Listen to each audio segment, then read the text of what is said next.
Ping I2 irons. In the 1980s, Karsten Solheim and the Ping launched the I2 irons with square grooves. They generated insane spin from the rough, too much for some pros to believe it was fair. By 1990s, the USGA banned square groove clubs from competition, but Solheim sued the PGA Tour and won. So the old I2s were grandfathered in, but new square grooves were banned. It's one of the only clubs that was partially banned, and it changed the wedge design forever. The Nike Sumo 2 driver. Launched in 2006, the Nike Sumo 2 looked like a toaster and sounded like a gunshot. It was square, boxy, and polarizing. But the moment of inertia, MOI, was off the charts. The USGA soon implemented MOI caps and driver shape limits. Nike's square driver never officially got banned, but the rules around it changed so fast that the entire design and philosophy became illegal. It was a club that got outsmarted by the rulebook. The Callaway ERC2 driver. This one's messy. Callaway's ERC2 driver in the 2000s featured a super thin face that delivered a trampoline effect. The USGA declared it non-conforming due to its excessive COR, which means coefficient of restitution, but the R&A, the UK governing body, allowed it. So the driver was legal in Europe, but banned in the US. So therefore, you could play in one country and then be disqualified in another. Eventually,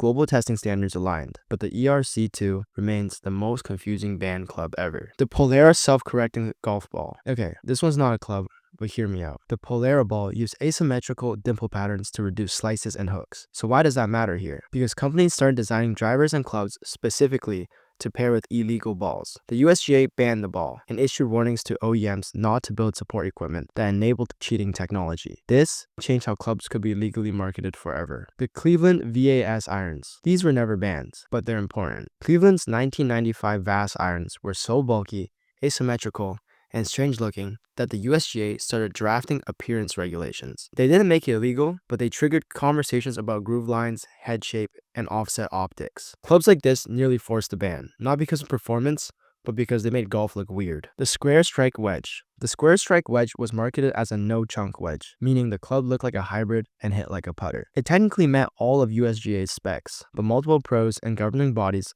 started lobbying for the shape restrictions. So now, wedge specs include limits on the sole width, the leading edge curvature, and the bounce angle, all because amateur forced gimmick clubs were abusing the gray area. The square strike didn't get banned, but it changed how wedges are measured. Belly putters. The broomstick putter wasn't banned, neither was the belly putter, but what got banned? Anchoring. In 2016, after years of controversy, the USGA banned any putting stroke that anchors the top of the club against your chest or body. Players like Adam Scott and Bernhard Langer had to change styles. You can still use a 47-inch putter, just don't press it into your sternum. The Happy Gilmore driver. Yep, it existed. Callaway and novelty brands sold Happy Gilmore drivers with longer than regulation shafts and bent face angles. Funny? Yes. Legal? Absolutely not. The USGA rules cap the driver length at 48 inches, now 46 for elite play, and face angles cannot exceed 10 degrees in loft deviation. Any club violating those, immediate disqualification. The brush tee driver. Some club makers in the early 2000s started integrating brush-like filament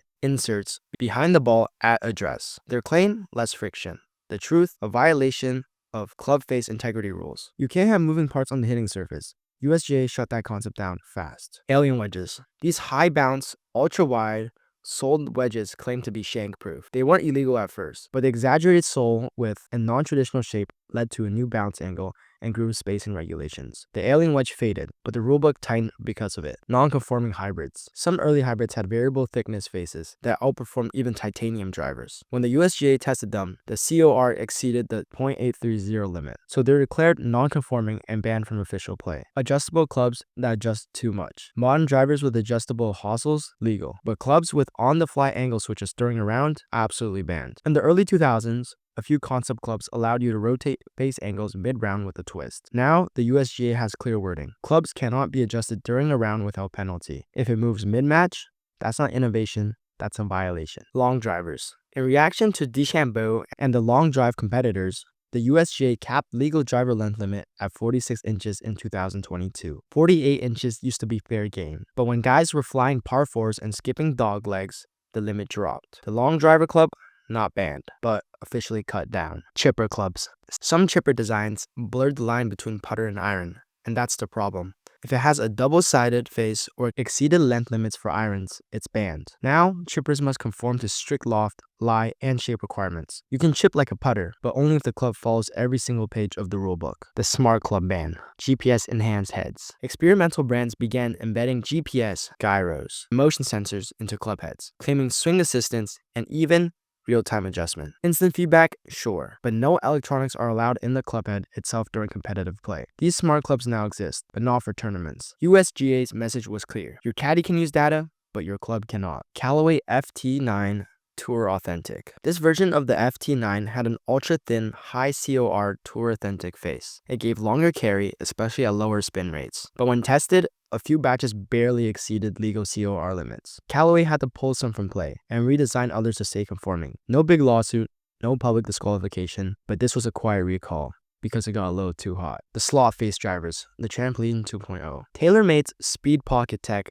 pushed face flex deeper than ever. Then came face slots, crown slots, and sole slots. Everything flexed. Eventually, the USGA clarified testing zones to ensure spring-like effect wasn't abused across the entire club head. Result, a few ultra-hot prototypes never got released, were denied conformity. The clubs vanished, and the rules got tighter. Thomas Golf's alignment irons. Some irons had built-in alignment rails, actual aiming bars on the top line. Thomas Golf made these, claiming they improved setup and swing path. The USGA disagreed. If the club helped aim your swing, it's an artificial aid. These clubs are now non-conforming for competition. Golf isn't bowling. You can't line up your lane. The Billard grip putter. One inventor made a putter with a Billard-style two-handed grip down a long shaft. The goal? Zero wrist breakdown. Perfect stroke repeatability. The problem? It violated multiple grip placements and club construction rules. The USGA didn't just ban it.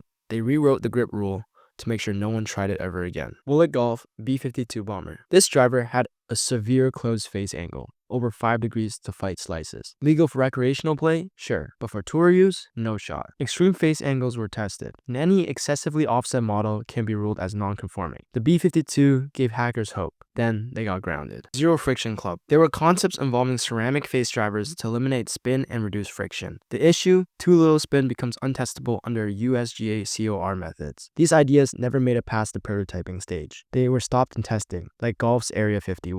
Dual face wedges. Some short game trick clubs had 2 hitting faces, one high loft, one low loft. Great for flop shots and bump and runs. But per USGA rules, only one striking face allowed. Anything else?